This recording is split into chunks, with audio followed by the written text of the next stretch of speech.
Commander Zexthol's mandibles clicked nervously as he stood before the Galactic Council, his scarred exoskeleton bearing witness to countless battles across the Outer Rim. The assembled delegates, a mixture of crystalline Vorthak, gaseous nebulans, and towering croon, regarded him with barely concealed contempt. To them, he was nothing more than a broken soldier telling tall tales. "Honored Council," Zexthol began, his translator crackling with static from old battle damage. "I implore you to reconsider the invasion of Sol 3. The humans—" "Humans?" interrupted Counselor Vexenara, her crystal form pulsing with amused light. "Those primitive bipeds who barely mastered faster-than-light travel? Commander, your trauma from the Zerion campaigns has clearly affected your judgment." Zexthol's four eyes burned with frustration. He had fought alongside two humans during the Zerion incursion, had seen things that defied everything he thought he knew about warfare and biology, but how could he make them understand? "You weren't there," he said quietly. "You didn't see what Alexander and Nora were capable of." The council chamber erupted in derisive clicks and hums. Admiral Grothin, a massive croon with ceremonial tusks, leaned forward. "Two humans impressed you so much that you would have us fear an entire species? Commander, Earth's military assessment shows they possess no energy shields, no plasma weapons, no quantum drives. They fight with chemical propellants and metal projectiles." "That's exactly why you should fear them," Zexthol said, his voice rising. "They don't fight like us. They don't think like us. When we developed energy shields, we abandoned kinetic weapons as primitive. But humans, they saw our shields and thought, how do we get around those?" He gestured to a holographic display, showing footage from the Zerion campaign. Alexander, their designation was Sergeant, was a weapons specialist.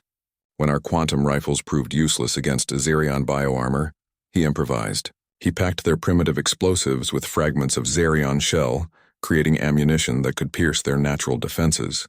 In 3 days, he had redesigned weapons that had taken our engineers centuries to perfect.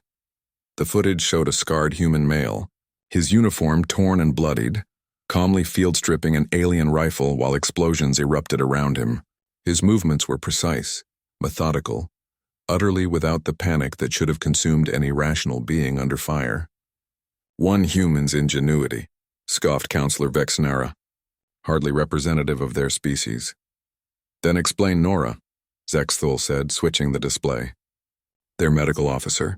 When our bioscanners failed to detect a Zerion poison in my system, she identified it by taste." "Taste?" "She consumed a sample of my hemolymph and somehow determined the exact molecular structure of the toxin."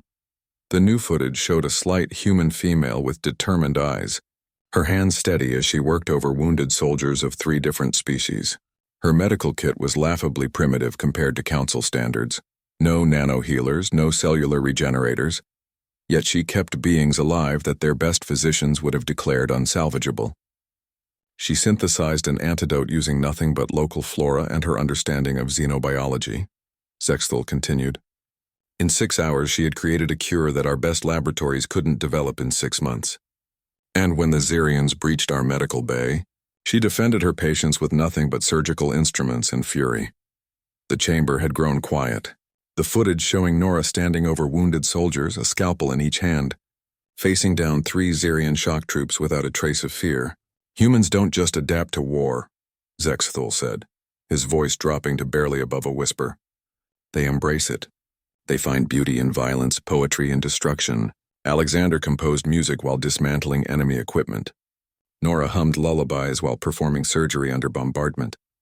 They treated the war not as a necessity but as a puzzle to be solved, a challenge to overcome.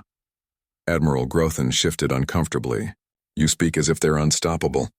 If they're such formidable warriors, why haven't they expanded beyond their system?"